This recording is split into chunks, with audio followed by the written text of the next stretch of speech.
शास्त्रज्ञं शास्त्रगम्यं च धर्मगम्यं च धार्मिकं निस्संगं सकलाधारं भक्तं स्वात्मरतं तथा वाग्मिनौ शान्तमूर्तिं च भक्तदुःखप्रणाशनं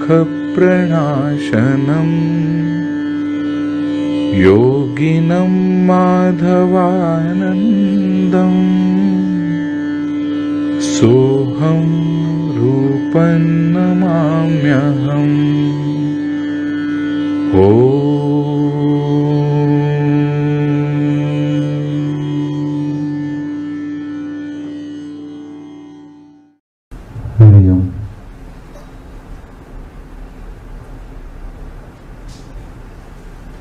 प्रत्येक विभागामध्ये काही ना काहीतरी विशेष असते. या विभागामध्ये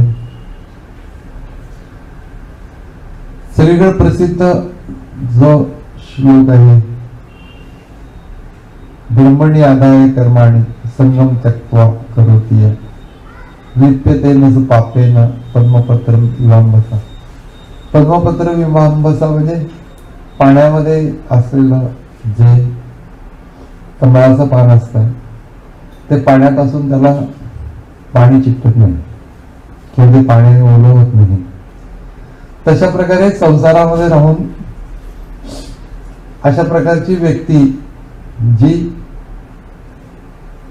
सगळी कर्म जी आहेत ती ब्रह्मार्पण केलेली आहे. ब्रह्मार्पणम पुढच्या श्लोकामध्ये म्हटले ब्रह्मार्पणम ब्रह्म हवी.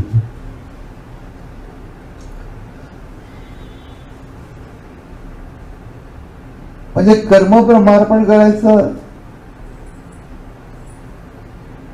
तर आपल्याला नेहमी असं वाटतं की कुठला तरी यज्ञ चाललाय त्याच्यामध्ये काहीतरी अर्पण करणे.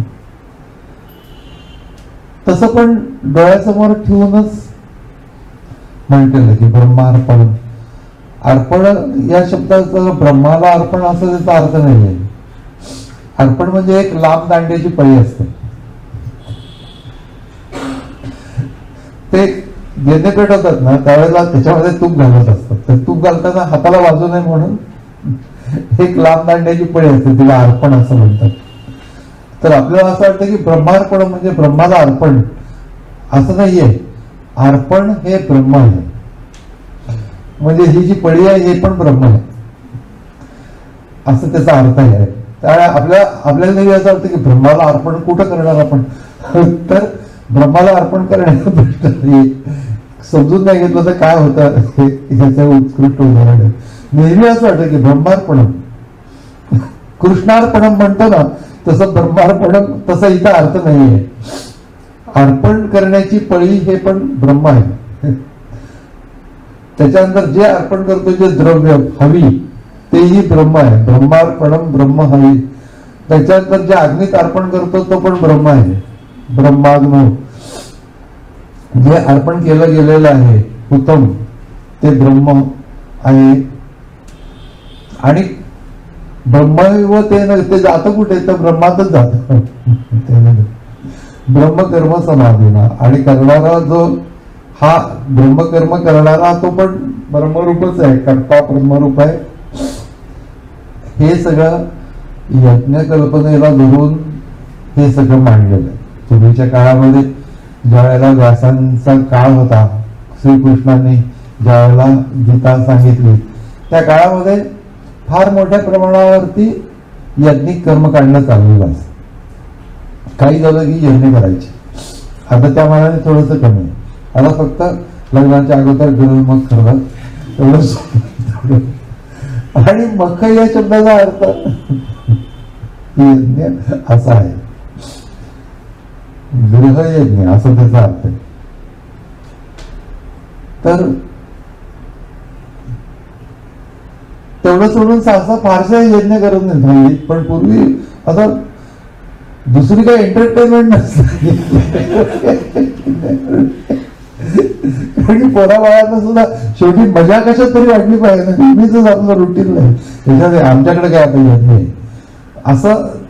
पूर्वीच्या काळामध्ये चिकार यज्ञ यज्ञ यज्ञ करत असत आणि त्या यज्ञाचा ते याज्ञिक आणि त्याच्या ज्या सगळ्या निर्णया प्रकारच्या प्रक्रिया ह्या त्या ह्याच्यामध्ये तज्ञ लोक असायचे. ते ज्ञानी समजले जायचे आणि मग ती यज्ञ संस्था प्रचंड मोठी होती भारतामध्ये. आणि ती यज्ञशाळा चालवणारे मोठे याज्ञिक ते मोठे ज्ञानी पुरुष समजले जात असत. मग त्या लोकांना कर्मकांडी लोकांना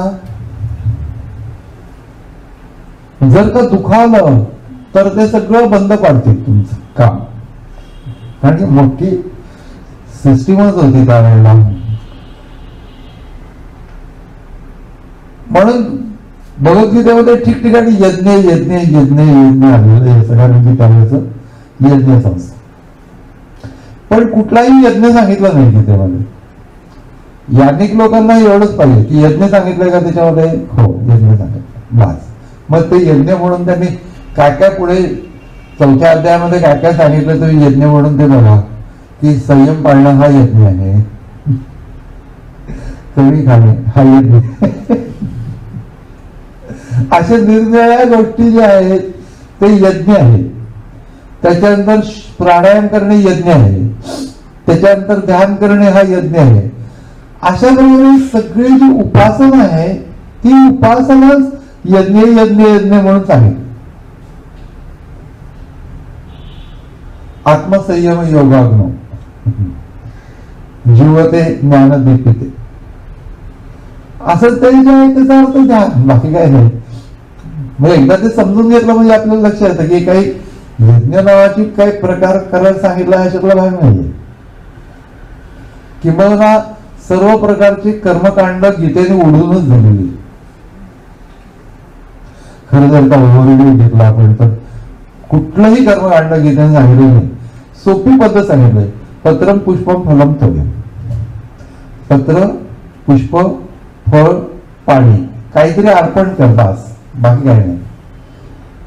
मनापासून अर्पण कर बास. मग कुठल्याही प्रकारच्या क्रियाकांडात्मक गोष्टीमध्ये माणसाने अडकू नये. त्याने आपलं दररोजचं प्राप्त कर्तव्य कर्म हाच यज्ञ आहे असं समजतो असं सांगितलं. मी जर का शिक्षक असेल तर मी मुलांना शिकवण्याच्या आधी स्वतः अभ्यास करायला पाहिजे. मुलांच्या पर्यंत आतमध्ये जाईल कसं याचा पण मला एक स्वतंत्र अभ्यास करायला पाहिजे.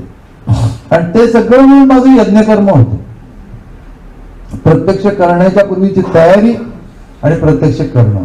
आणि हे सगळं करणारा जो आहे ते जर का या भावनेने करेल की मी ईश्वरार्पण बुद्धीने करतोय हे सगळं कर्म तर त्याचं तो कर्ता ब्रह्मरूप त्याचं कर्म ब्रह्मरूप ते ब्रह्मातच विलीन होतं. अशा प्रकारचे एकदम उंच पातळी सांगितल्या.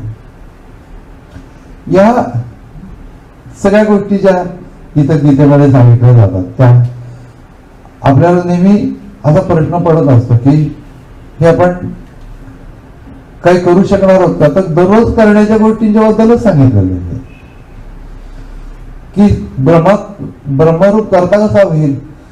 ब्रह्मरूप करता म्हणजे काय आपण स्वतःच ब्रह्मरूप आहोत अशा प्रकारच्या अंतिम ज्ञानाला आपण जाणार आहोत. आणि त्याच्यासाठी थोडं सकाळी ध्यान बिन करावं. त्याच्यामुळे आपण आपल्या मूळ स्वरूपाशी संबंधित होतो आणि ते मूळ स्वरूप हेच ब्रह्मस्वरूप आहे. हे हळूहळू गीता सांगणार आहे. परंतु ते सांगत असताना ही पण गोष्ट सांगितली की संसारामध्ये आपण वावरतो आहोत आणि वावरणार आहोतच. फक्त थोडं खूप इन्व्हॉल्व न होता वावरलं पाहिजे. सारखं प्रत्येक बाह्य गोष्टीने आमचं मन खालीवर खालीवर खालीवर होतं असं होता कामा नये. म्हणून त्याच्यासाठी एक प्रकारचा अलिप्तपणा तो कसा असावा ते याच्यामध्ये सांगितलं. ब्रह्मणी आदाय कर्माणी संगम त्यक्त्वा करोति लिप्यते नस पापेन पद्मपत्रम इवाम बसा. त्याला पाप लागत नाही याचा अर्थ अज्ञान असं त्याचा अर्थ आहे खरं म्हणजे. कारण की पाप सारखं कुठं आपण करत असतो काहीतरी. इतका वेळ पाप करण्याचं पण आपल्याला कपॅसिटी नाही. पाप करणारे ते लोक असे कट्टर पाप करणारे लोक पूर्वीच्या काळामध्ये होते, जसे इथे नरकासूर वगैरे त्या टाईप मध्ये. एवढी कपॅसिटी तरी आम्हाला कुठे आहे पाप करण्याची. आपण सज्जन माणसं आहोत, म्हणजे आपण या सगळ्या भानगडींच्या मध्ये नाहीच. पण हा सगळा पाप हा शब्द सुद्धा भगवद्गीतेने वापरलेला, याचा अर्थ ज्ञानमय अवस्थेकडनं भोगमय अवस्थेकडे जाण्याची प्रवृत्तीला पाप म्हटलेलं. बाकी पाप म्हणजे अनैतिक काहीतरी उद्योग करत बसणं, या प्रकारचं पाप हे सारखं काही गृहीत नाही आपल्याकडे. आपल्याकडे पाप ही कल्पना या प्रकारची आहे की ज्ञानापासून दूर जाणे, ज्ञानाच्या मार्गापासून दूर जाणे. दोन मार्ग आहेत, एक म्हणजे प्रवृत्ती मार्ग आहे आणि तो कर्म करणे वगैरे हे तर बघायचं आहे. पण उपभोगात्मक भूमिका जगाकडे पाहण्याची, उपभोगात्मक भूमिकेने जगाकडे पाहणे सारखं बपकलेलं असतं. ते कामना सारख्या पूर्वत कशा राहतील, जास्तीत जास्त सुख कसं मिळत राहील शारीरिक पातळीवरती, मानसिक भौतिक या सगळ्या उंच उंच पातळीची सुख आहे. पण खालच्या पातळीवरतीच राहणे, उपभोगाच्या ह्याच्यामध्येच राहणे. या सगळ्या प्रवृत्ती आणि ज्ञानमय अवस्था या दोन पातळी आहेत. की मी ज्ञान प्राप्त करून घेण्यासाठी मानवी जीवन प्राप्त झालेलं आहे, त्याच्यामध्ये मी ज्ञान प्राप्त करून घे. मग ज्ञानप्राप्तीचा जो मार्ग आहे त्या मार्गावरती चालणाऱ्या व्यक्तींनी उपभोगात्मक भूमिका ठेवणं या गोष्टीला पाप असं म्हटलं. तर पाप ही कल्पना सतत अनैतिक काहीतरी वागत राहणे, या पद्धतीच्या गोष्टी लिप्यते नसं पापेन, असे सांसारिक उपभोगात्मक भूमिकेने तो लिप्त होत नाही असं त्यांना म्हणायचं. म्हणून समजून घेतलं पाहिजे भगवद्गीतेच्या मध्ये, कारण की ही कल्पना आपल्याकडे फारशी नाहीये. ख्रिश्चन धर्मामध्ये ही कल्पना आहे, तुम्ही पापाचे पुत्र आहात असं ते म्हणते. कंटिन्युअस पाप करण्याचं. मागे तुम्हाला गोष्ट सांगितली की तो एक पादरी असतो आणि तो एका खेडेगावाला जातो आणि सगळे नैसर्गिक व्यवहार करणारे लोक असतात आणि चांगले लोक असतात, शेती बिती करत असतात. पण तिथं तो जातो आणि तो सगळं ते सांगतो की तुम्ही काय करता आहात वगैरे. म्हणजे सारखं येशूला शरण जा, सारखी प्रार्थना करा, आपण पापापासून मुक्त व्हायला पाहिजे, तुम्ही सतत पाप करता. हे सगळे शेतकरी लोक ते असे ऐकत बसले तसं अवाक. तर त्याच्यानंतर त्याचं ते बोलणं झाल्यानंतर त्यांनी विचारलंय त्याला की तू मी सांगितलेलं कळलं का तुला? तो म्हणलं काही कळलं नाही म्हणला. पण म्हटलं तुम्हाला पाहीपर्यंत आम्ही एवढं पाप पाहिलं नव्हतं.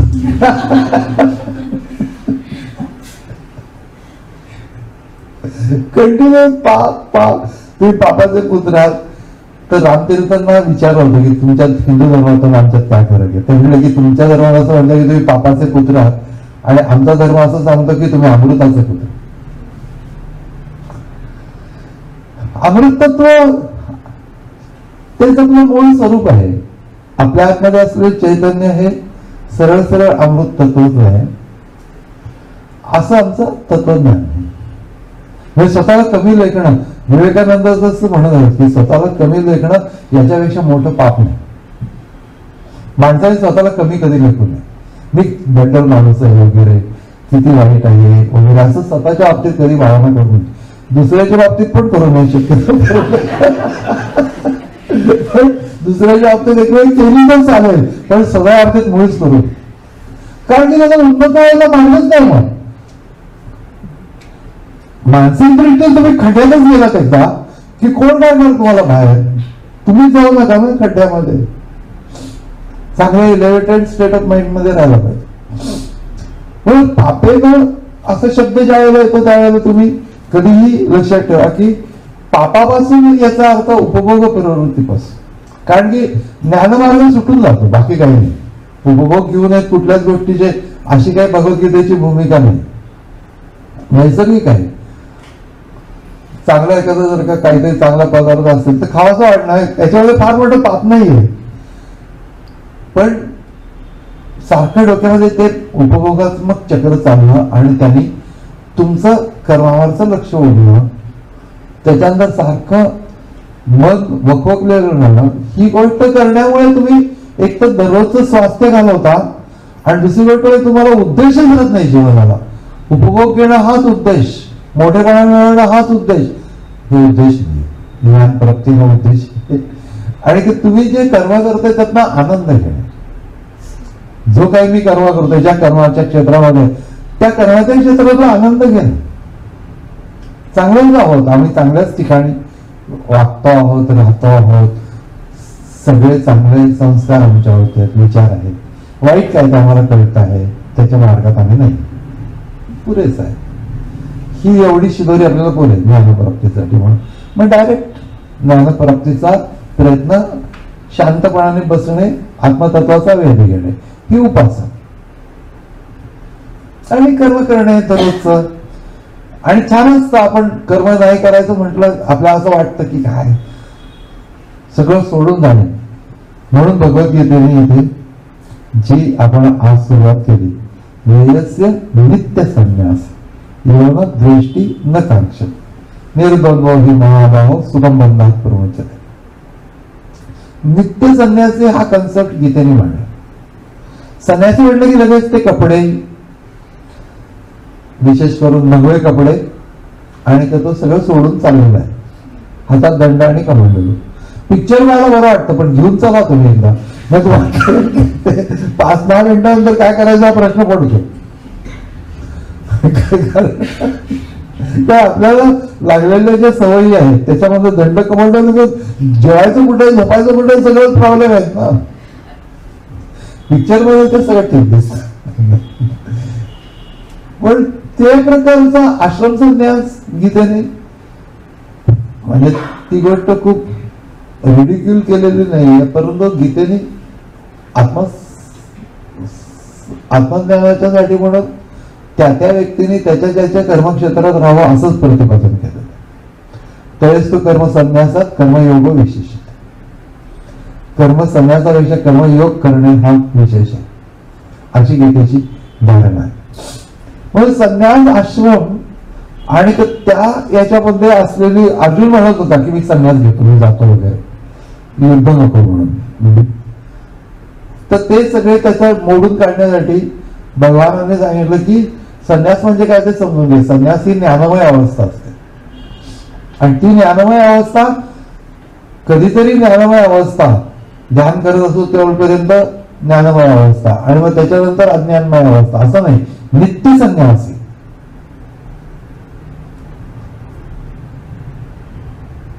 म्हणजे तू कुठेही असलास तरी देखील ज्ञानमय अवस्थेमध्ये असं नाही.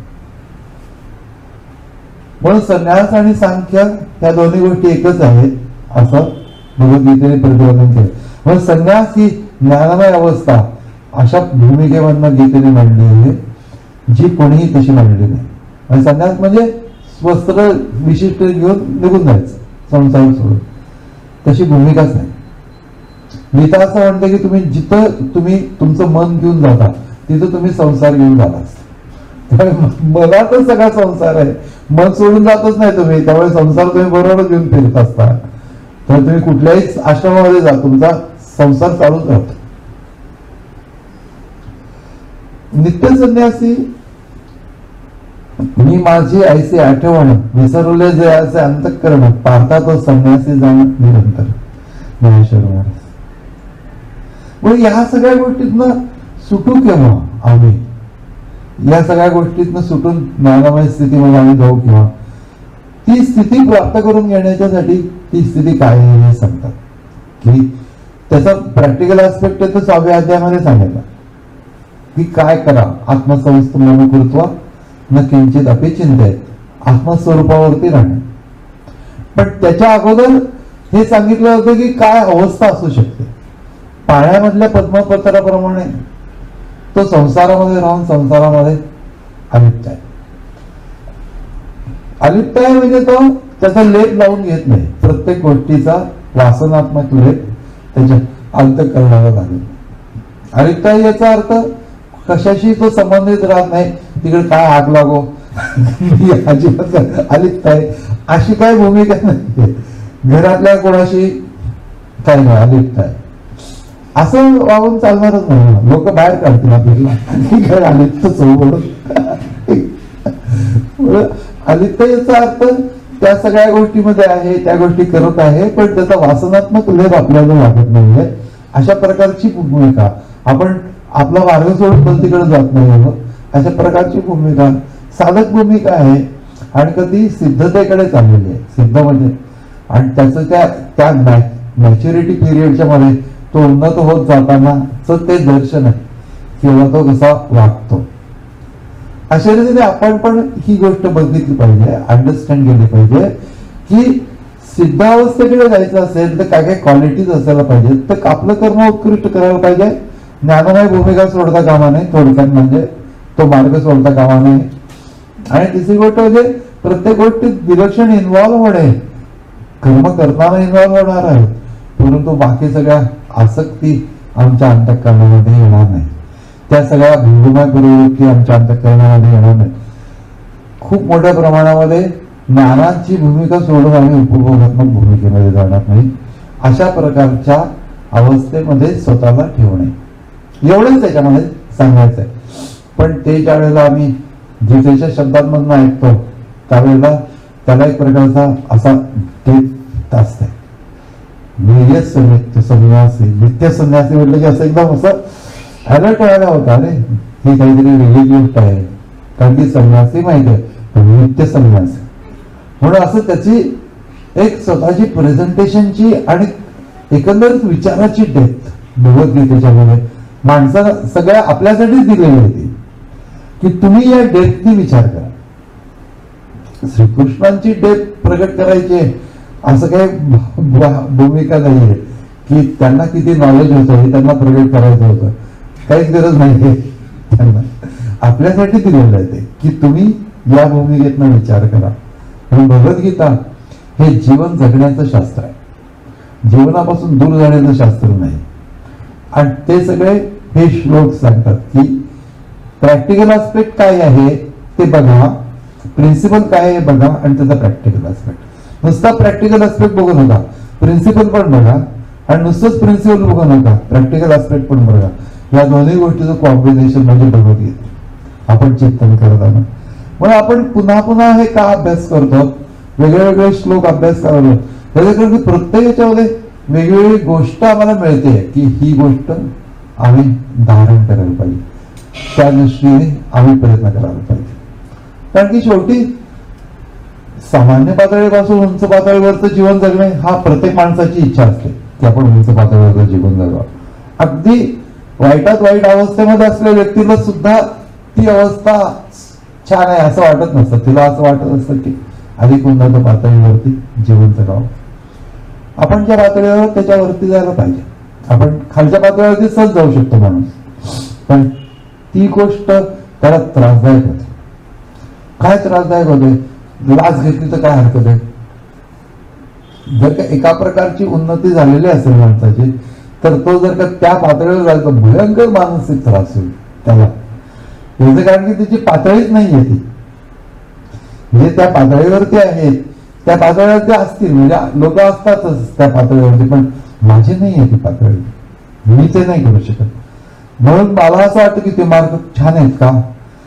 परधर्म, दुसऱ्या माणसांचे मनोधर्म हे आपल्या मनोधर्माला मॅच करत बसायचं नाही.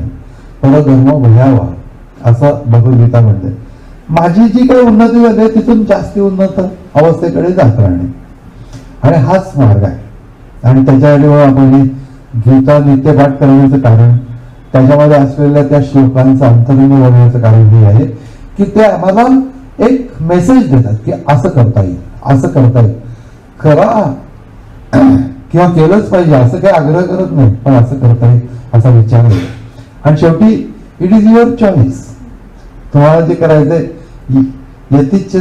यथेच्छसे तथाकू असं भगवद्गीतेत सगळ्या शेवटी म्हटलं. तुला जशी इच्छा असेल तसं कर. मी तुला हे सगळं सांगितलं, तुला आता इच्छा असेल तसं कर. भगवान श्रीकृष्ण अर्जुनाला सांगतात, ते आपल्याला पण सांगतात. अर्जुन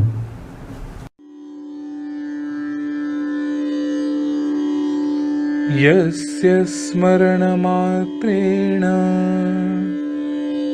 चित्तं भवति निर्मलम् स्वामी समाधवानन्दो नित्यं वसति मे हृदि. ॐ तत्सत्.